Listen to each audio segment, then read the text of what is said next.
Welcome back to Northwest Digital News. I'm Kevin Hunter with Kyle Torgerson in studio. Today is Monday, March 12th. And, you know, in our region here, Kyle, the weather has been extraordinarily beautiful late, has it not? Absolutely, except sadly, it looks like it'll be going away. It's going to be going away here in a little while, but it has been hitting in the 60s. And in fact, I think yesterday was very close to 70 degrees, if it did not hit 70 and sunny out. Did you get any tennis in over the weekend? Actually, I did. Did you? I happen to yes, I did. And I happen to witness you getting some tennis in on Saturday. It's like we played together. It's almost like that happened. Yeah. Well, the season's going to get better. Sadly, Friday, Saturday, and Sunday is going to start raining again. But with the season, it looks like it'll be going up. Yeah, we're starting to see all the trees blooming and all that kind of good stuff. All the pollen. Yes, the pollen. For those of you who have those lovely pollen allergies, you're going to see and hear plenty of that. Well, we have a lot of great stuff on the show today. Just to give you a quick little show recap here, we're going to be talking about credit, so stay tuned for that. Anybody has interest in building and or restoring credit and understanding credit better, John Mackey from Master Credit Solutions will be joining us. We're also going to talk about a petition circulating in South Africa regarding some farmers out there. And do you remember a gentleman by the name of Orenthal James? I've heard somewhat about him, but I wasn't really. How about if I said OJ? Gotcha. OJ Simpson is back in the news, so we're going to have a little conversation about him too later on in the show. But before we do all of that, let's get started talking about credit. John Mackey from Master Credit Solutions joins us out of the Minneapolis-St. Paul area. And we're going to talk about credit and learn something about credit. So first of all, let me give you a little background on John. He's one of the foremost authorities in the United States on credit, credit scoring, and debt collection defense. He's the founder of creditgenie.us, and we'll put the link to that website here on the broadcast.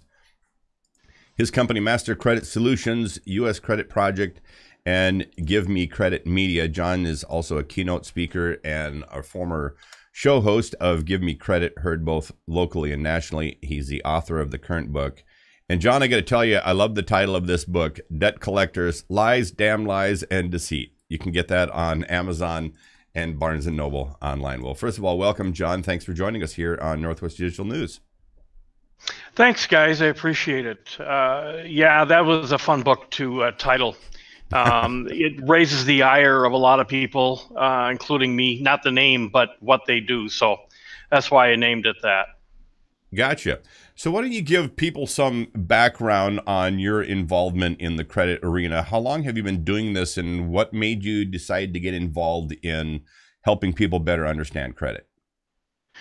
Well, there are many ways to describe it. I've been in credit restoration since about 1987 when I first started real estate and working with people with bad credit at that time when they were trying to buy a home. And I found out that those people were not the thugs that everybody thought they might have been. They're normal, everyday people that get into a little bit of trouble, and due to maybe lack of skills with financing or medical problems, or everybody's living paycheck to paycheck. So that's basically when I started, and I did that for 22 years in real estate, and then I did 10 years in the mortgage industry. Helping people.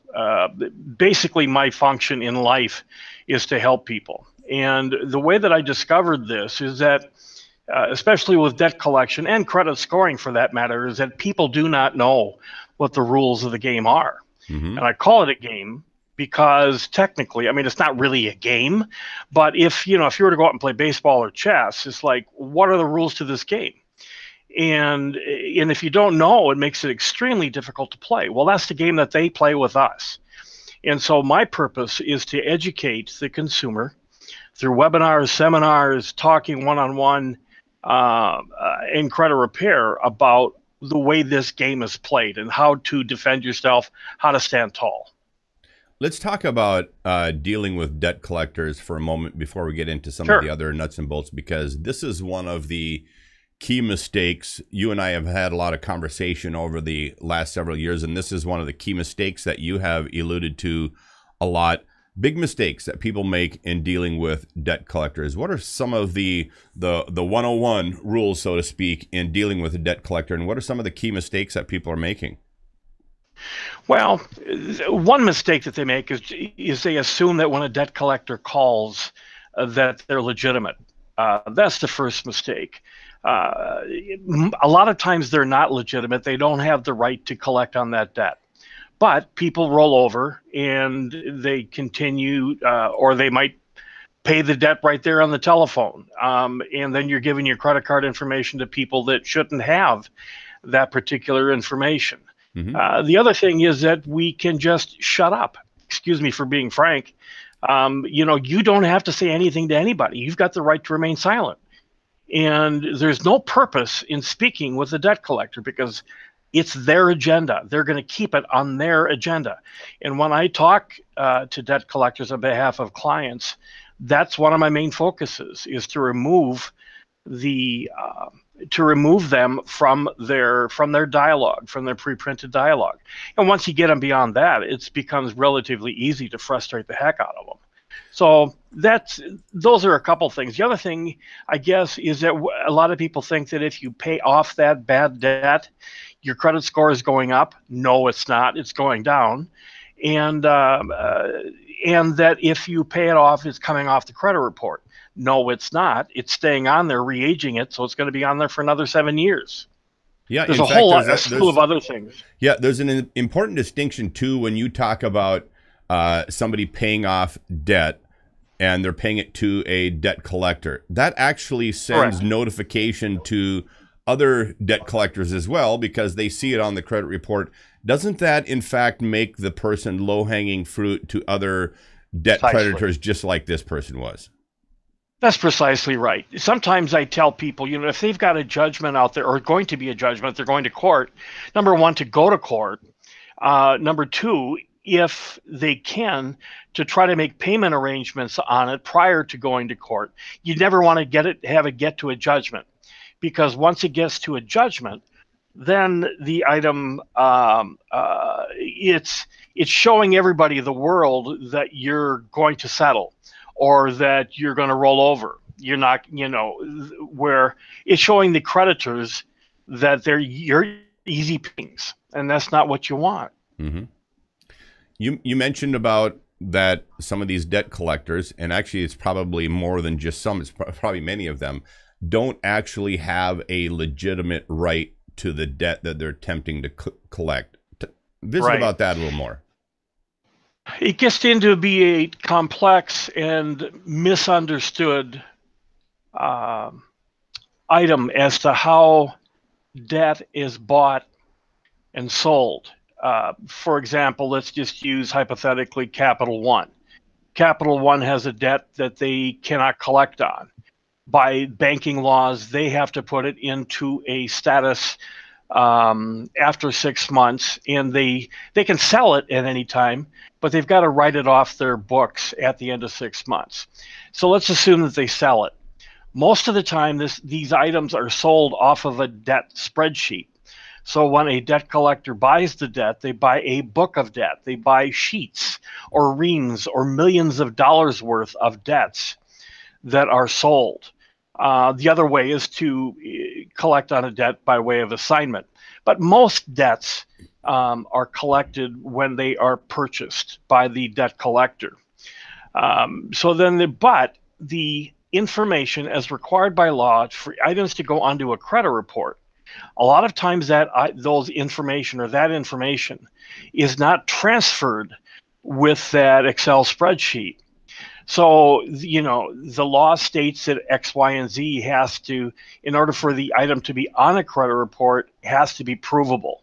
It's got to be verifiable, it's got to be validated, and it's got to be within the time frame.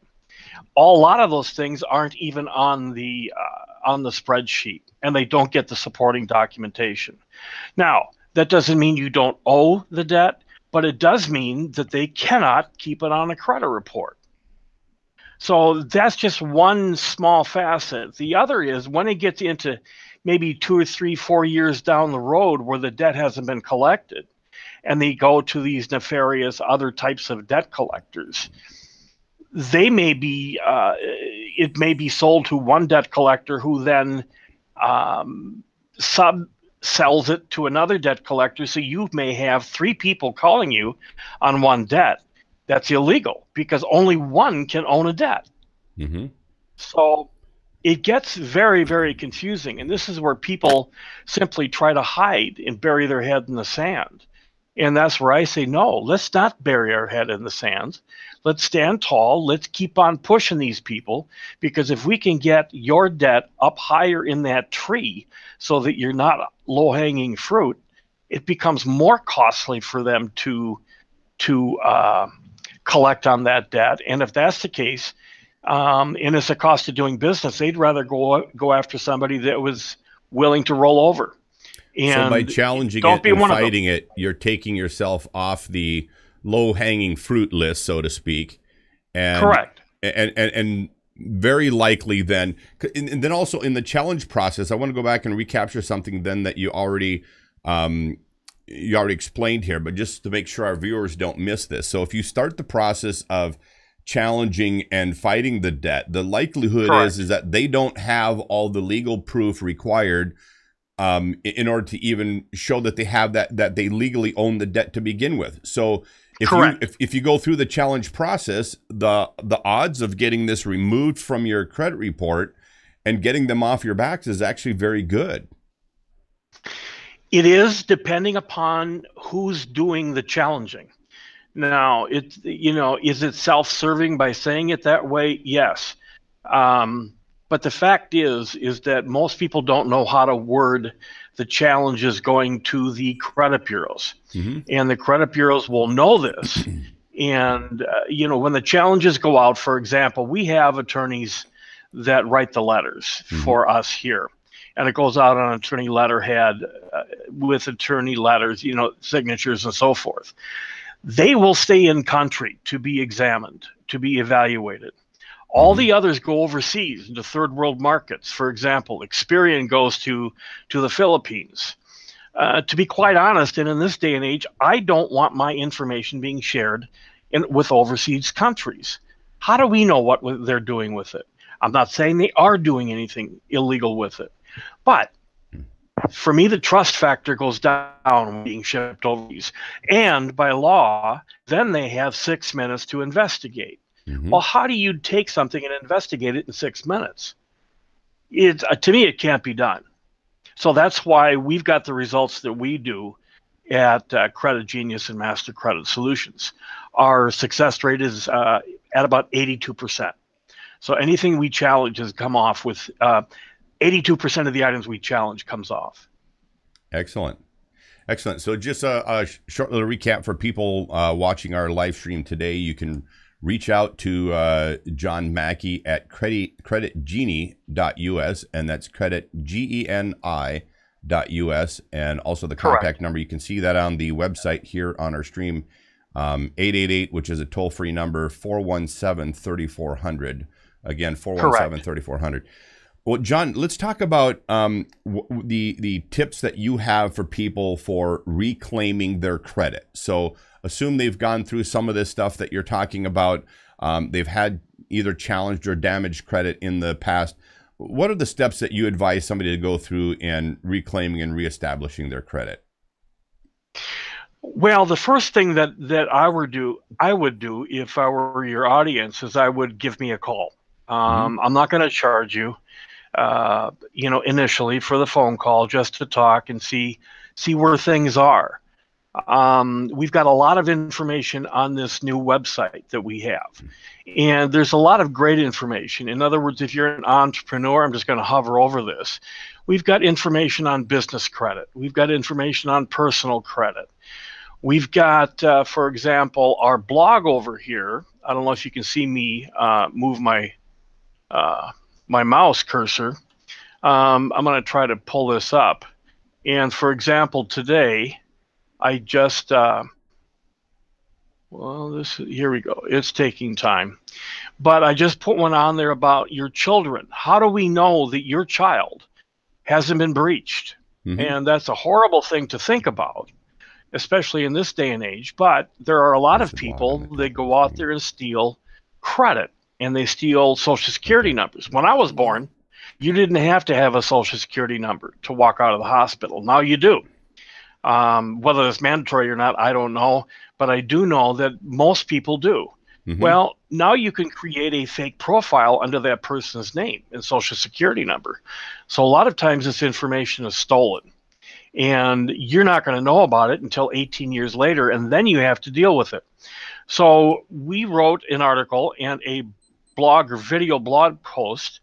Let's see if I can scan down here on how to do that.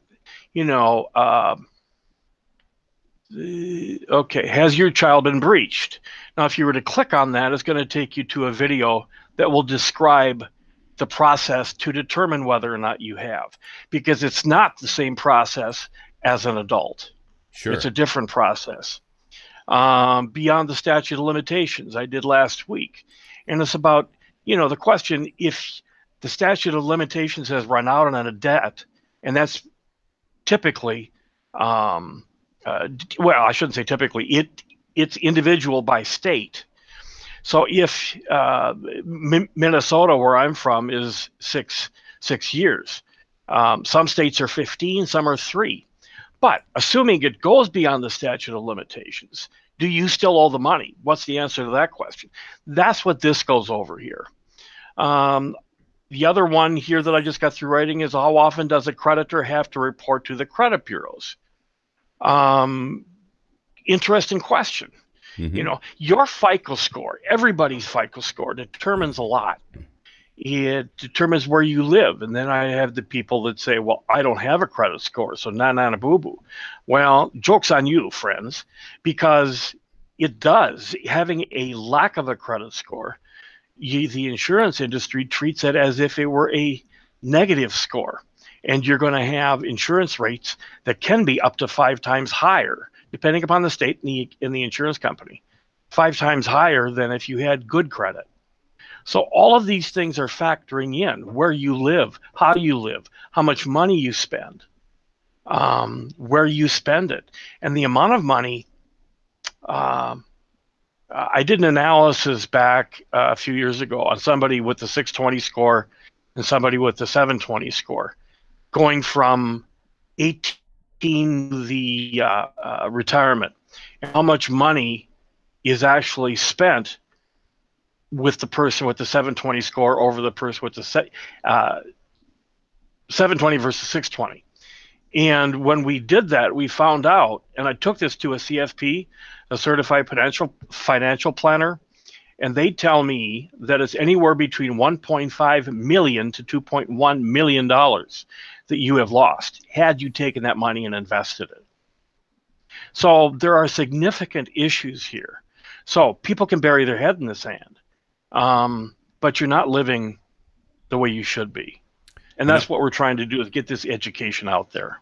You know, along those lines, John, there was a group of people, and I don't remember which panel this was on, but there's a group of people that were brought in and interviewed on a news media show similar to ours some time ago. And one of the people on the panel was somebody who had come to the country legally. So for our listening audience, he was a legal immigrant, but he had come here thinking that money was going to be the most important thing to him in his livelihood and everything here.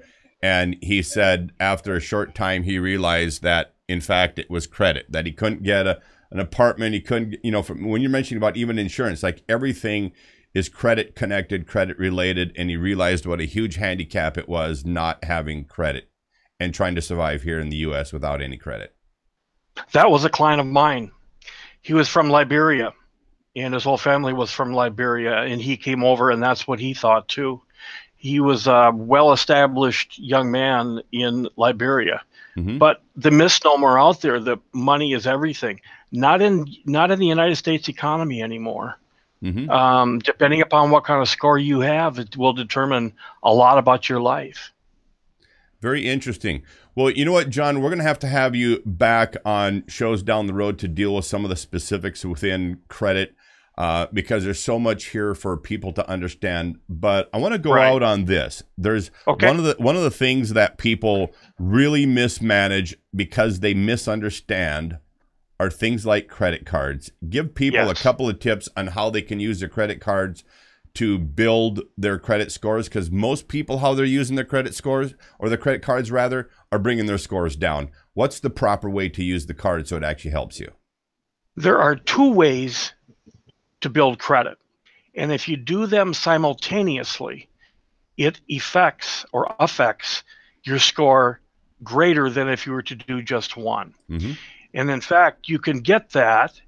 I'm going to go to my my home page here, and if they want, they can go on there and download this credit or this piece of information. It's called The Secret to Increasing Your FICO Score. Mm-hmm. And it has to do both with installment and revolving debt. That is the key. It'll explain in there why you need both. The other thing was paying a credit card is of primary importance, because if you get a credit card and you charge it up and you keep it charged up over a period of time, it lowers your score tremendously. And just remember that if you have a higher score, the deleterious effect of one negative item hurts somebody with a higher score more than it does somebody with a lower score. Mm-hmm. So, for example, if you're a contractor and you've got a $10,000 line of credit, and every month you charge it up and you pay it off at the end of the month when you get your bill, do you know what's showing up on your credit report? What's showing up is that you're maxed out on your credit card. And if you're running an 800 score, you're going to lose 125 points by doing that. Now, not a good thing. The key to get around that is to go onto the internet, onto your onto the website where your credit card is at on the 21st to the 25th day, find out what it is and pay it off then. Because then what you're billed for is what's being reported to the credit bureaus. And that's the number that determines, and it's that ratio that determines your credit score, because how you pay credit card bills is 30% of your score. Mm-hmm. Yeah, so simply paying it off on a timely basis and thinking that's part of the proper management of the card. According to FICO, that is part of the reason that score comes down when you max that card out, is because they think you're being irresponsible in the management of your credit. Correct. That's exactly right. The other benefit that you can take advantage of, what people don't think about a lot, is if you have, let's say, $1,000 card and you got $900 on there, instead of making the payment, the $900 down, call up the creditor, Visa, MasterCard, and get that $1,000 limit raised to $2,000 or $1,500. Now the ratio has changed, and you haven't done a thing. Mm-hmm. Very good. Well, great stuff, John. We'll have you back again down the road, because this is the kind of information that people absolutely got to have, and we love to be able to share and teach our audience as well here on Northwest Digital News. So thanks again for joining us. For everybody who'd like to reach out to John Mackey, you can find him again on the website, creditgenie.us. And we've put that contact information on the live stream here as well, John, so they can reach out to you. But thanks again for joining us. And we hope you're having beautiful weather over there in Minneapolis, St. Paul these days. How's it been? Let's not talk about weather. It's been a cold winter here. Okay. That was a little bit of a rhetorical question. I know you're freezing your butt off over there. Oh, yeah. Yeah, always. Thanks, guys. Have a good day. Take care. Thanks, John. Bye. All right, so that was John Mackey from Master Credit Solutions. And again, the website for him to reach out to John, creditgenie.us. And Kyle, go ahead and put that in the link for the show here. So good stuff. Anything you learned about credit today from John? Money is not everything.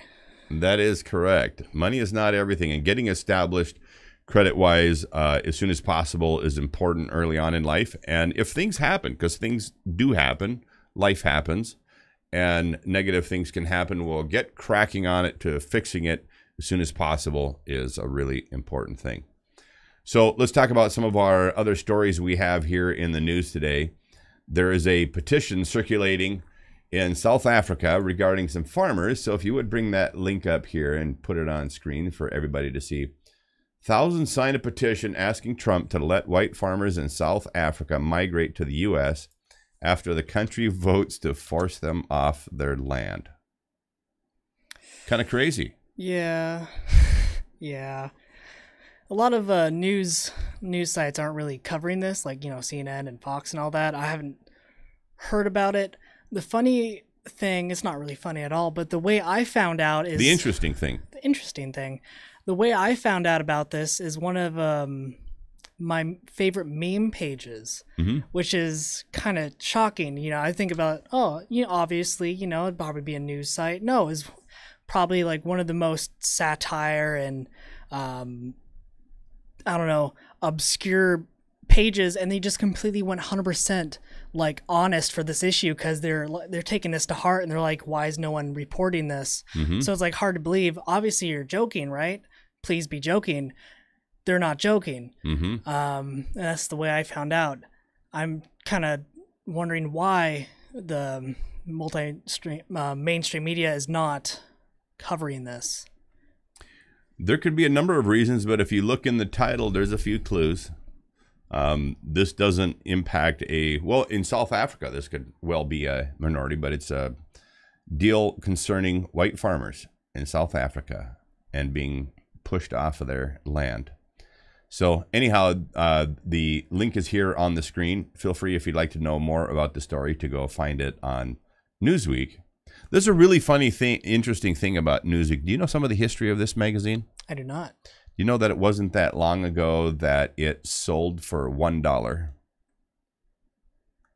Yeah, a lot of publications like this that were mainstream publications and big time when it came to news, as real news has continued to unravel and the major networks have gone to more and more politicizing everything. Well, organizations like this, Newsweek, have really fallen on hard times. And yeah. So anyway, all right. So we got another story here in the news I want to share. This is O.J. Simpson. And interestingly enough, we're going to play this video. Pay attention to this, because he's going to share what he calls a hypothetical.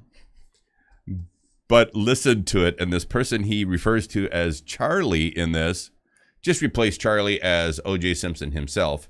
And he gives a hypothetical of what this Charlie person maybe did. But sounds a heck of a lot more like a confession to a crime than it does a so-called hypothetical. I have a question for a friend, of course. Not me entirely, but for a friend. It's kind of the same situation.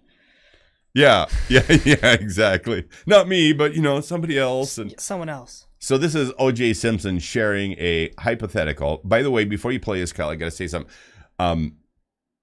His attorney and a couple other people connected to this issue who are obviously defending O.J. are saying that the interviewer here is leading him. I didn't get that at all. This is all O.J. foot in mouth, in my opinion, and confessing to a crime. Listen to what O.J. Simpson has to say here.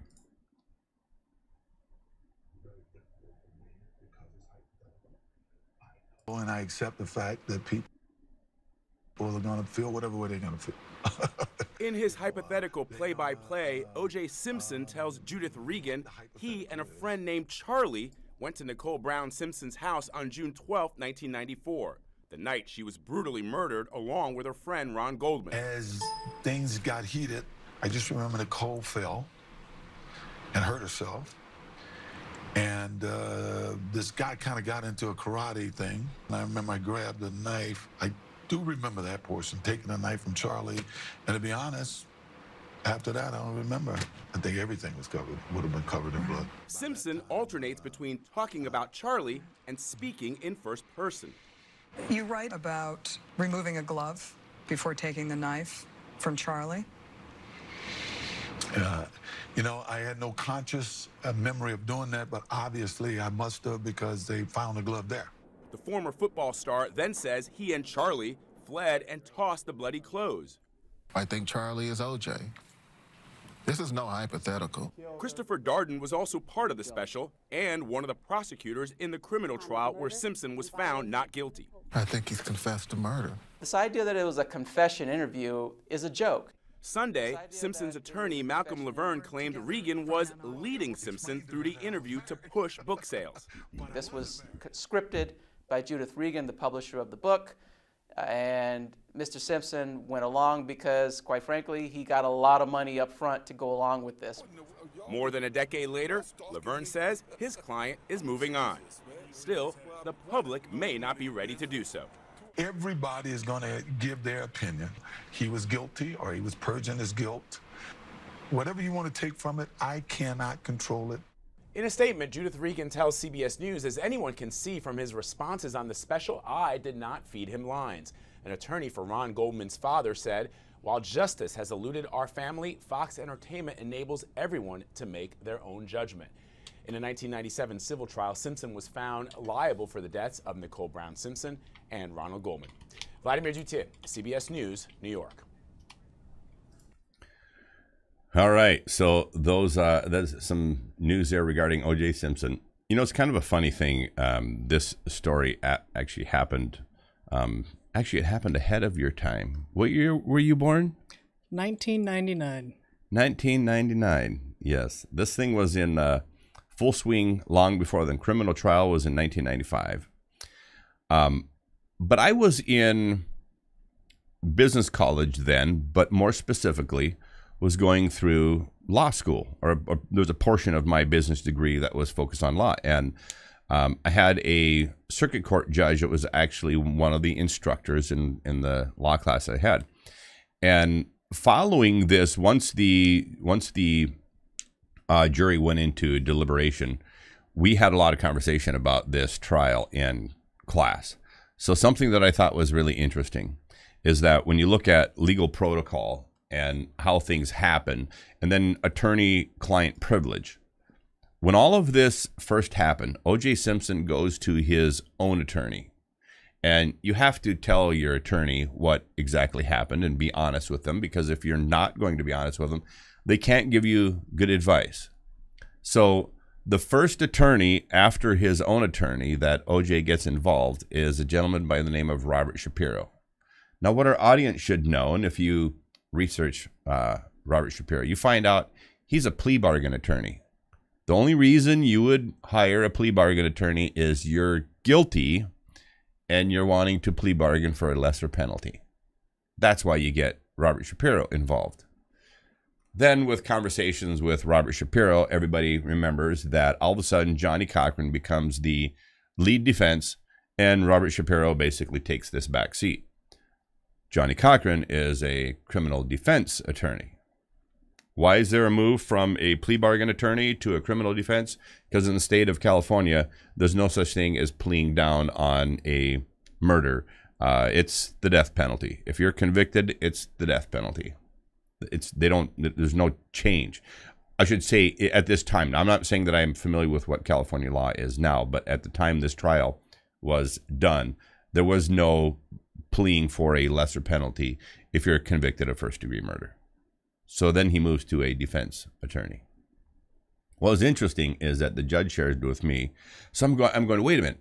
So are you telling me that this Judge Ito, who is the judge in this case, that the judge, the prosecution, the defense, everybody who understands legal protocol knows that O.J.'s path from his own attorney to Robert Shapiro to Johnny Cochran demonstrates his guilt legally?